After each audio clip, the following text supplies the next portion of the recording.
बाबा की, मैं माँ दक्षिणा काली सुनहरी बाबा की गद्दी की ओर से उनकी सेविका शेफाली आपका हार्दिक स्वागत करती हूँ अपनी YouTube चैनल माँ दक्षिणा काली सुनहरी बाबा पर।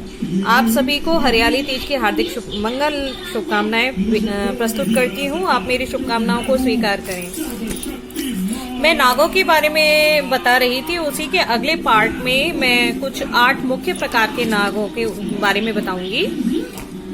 उनमें से भी सिर्फ जो डीप और ब्रीफली अगर डिस्क्राइब करना हो, जैसे क्वेश्चन दिया जाता है, तो मैं डिस्क्राइब करना चाहूंगी 5 मुख्य नागों के बारे में। ठीक है, तो 8 मुख्य प्रकार के नाग हैं। अनंत यानी शेषनाग, वासुकी, तक्षक, करकोकट, पद्म, महापद्म, शंख, कुलिक। इनके अलावा धृतराष्ट्र और कर्कट और भी कई नाग हैं।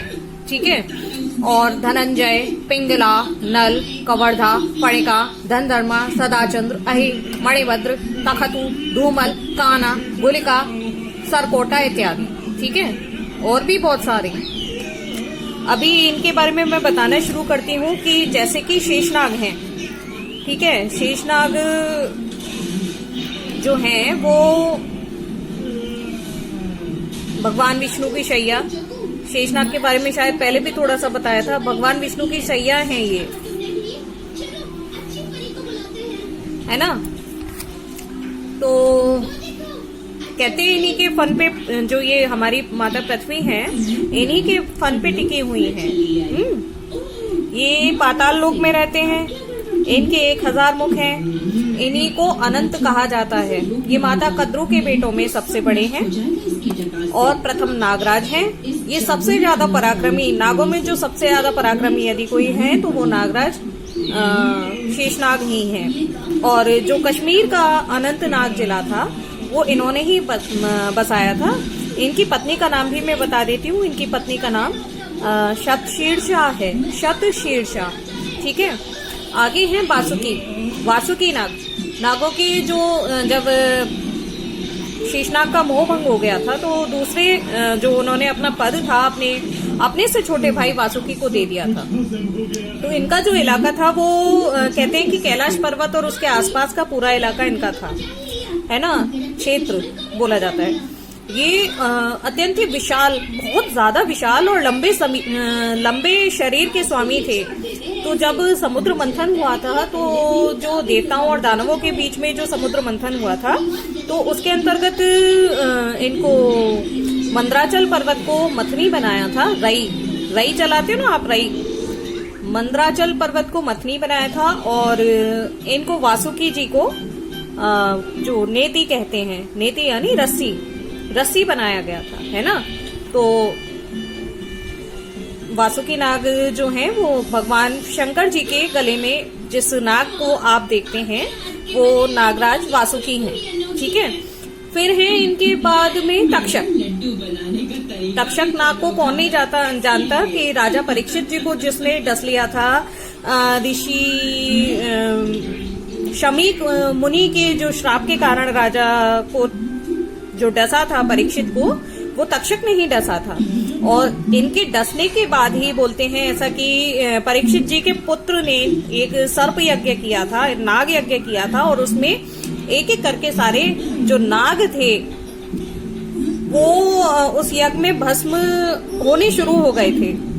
तो ये क्या कहते हैं, तक्षक के परीक्षित को काटने के बाद में जन्मेजय ने सर्प यज्ञ किया था। जो इन्होंने क्या कहते हैं, इनका जो इलाका है, तक्षक जो थे वो तक्षशिला, आई थिंक बिहार में होगा, तक्षशिला के ये राज्य तक्षशिला के स्वामी थे। इसके अलावा है करकोकट। जो करकोकट हैं तो इनका इलाका जो है वो पंजाब की इरावती नदी के आसपास का पूरा क्षेत्र। तो ये शिव के प्रमुख गढ़ों में से एक हैं करकोकट। ठीक है, शिव के प्रमुख गढ़ों में से एक हैं और नागों के राजा भी हैं।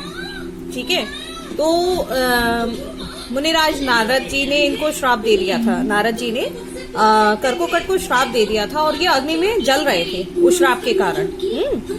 तो हुआ क्या कि जब ये अग्नि में जल रहे थे तो नल और दमयंती, किसने नहीं सुना होगा, राजा नल और दमयंती के बारे में, तो राजा नल ने इन्हें आके उस अग्नि में से निकाल लिया और इन्हें बचा लिया। किंतु एक और इसमें पेश था कहते हैं एक और बात थी कि राजा नल को भी एक श्राप लगा हुआ था, और उस श्राप के चलते इन्होंने जो करकोकट थे उन्होंने राजा नल को डस लिया, और इनके डसने के कारण जो राजा नल का शरीर था वो एकदम बोलते हैं कि काला पड़ गया था। परंतु राजा नल को कुछ हुआ नहीं था, सिर्फ शरीर काला पड़ गया था। बाद में ये राजा नल को वरदान दिया इन्होंने, और वरदान देकर अंतर्ध्यान हो गए थे, अंतर्धान हो गए थे, ध्यान नहीं, सॉरी। फिर है इसके बाद में जो नाम है, अच्छा करकोकट का जो इलाका मैंने नहीं बताया आपको, मैं बताती हूँ कि वर्तमान में उज्जैन में हरसिद्धि माता के मंदिर प्रांगण में करकोटेश्वर नाम से इनका मंदिर है, मंदिर प्रांगण में। और 24 खंबा देवी है, 24 खंबा देवी के पास में ही एक कोट मोहल्ला है, उस कोट मोहल्ले में इनका मंदिर है जो उपेक्षित पड़ा हुआ है, ठीक है। तो इनका हरिद्वार हरसिद्धि उज्जैन में इनका जो राज्य और शासन माना जाता है। अच्छा, पद्मनाग है, ये गोमती नदी के नेमिश नामक क्षेत्र पर शासन था इनका, ठीक है। बाद में ये कहते हैं लखनऊ, और ये कान आई थिंक लखनऊ गोमती नदी का इलाका है, लखनऊ गोमती एक एक्सप्रेस चलती है, आई थिंक गोमती लखनऊ जाती है, तो लखनऊ का ही इलाका होगा जहां तक है ना। तो पहले ये वहाँ नेमिश नामक इलाके में गोमती नदी के आसपास राज्य था इनका। उसके बाद में ये मणिपुर में जाकर बस गए थे, है ना। जो असम के नागा है, नागवंशी लोग हैं, वो इन्हीं का कुल माना जाता है, इन्हीं के वंश से हैं असम के जो नागवंशी हैं, ठीक है। और भी बहुत सारी जानकारियां हैं इनके बारे में। इनकी ये कोई भी रूप धारण कर लेते हैं, जो नाग होते हैं इनमें इतनी अत्यंत अपार शक्ति होती है कि ये वाकई में इच्छाधारी होते हैं, कोई भी रूप ये धारण कर सकते हैं और कहीं भी जा आ सकते हैं, मन की गति से चलते हैं। इनके जैसे कहते हैं मन की गति से चलने वाला वाहन, या मन की गति जिसके पास हो, है ना। तो नाग जो होते हैं वो मन की गति से चलते हैं, कहीं भी कभी भी किसी भी समय हाजिर हो जाते हैं। और हम लोग जमीन पर ऊपर रहते हैं, और ये जमीन के नीचे हमारे ही क्षेत्र में जहां हम रहते हैं उसके नीचे ये लोग रहते हैं, सर्प। इनको कभी भी परेशान नहीं करना चाहिए, सर्प को, सांप को, नाग को कभी मारना नहीं चाहिए। और यदि हम ऐसा करते हैं तो देखो, यदि आपने काल सर्प योग के बारे में भी पढ़ा होगा तो इन सब योगों को, मतलब इन सारे चीजों को आपने देखा होगा। शंख नाम के, पद्म, महापद्म, धृतराष्ट्र, ऐरावत, ये सारे जितने भी हैं ये सब काल सर्प योग में शामिल होते हैं। तो कहते हैं कि यदि आप सर्पों को परेशान करेंगे, नागों को परेशान करेंगे तो आपको अत्यधिक श्राप लगेगा, और वो श्राप के कारण आपका क्या कहते हैं, आपको परेशानी बहुत हो जाएगी, है ना। तो आपको अगर जानकारी अच्छी लगी हो, आज मैंने ना लिख के रखा। मेरे पति बोलते हैं पता नहीं क्या करती है, बताती नहीं है कुछ, और जब तुझे याद नहीं है तो लिख के क्यों नहीं रख लेती है, लिख के रखा कर तब बोला कर।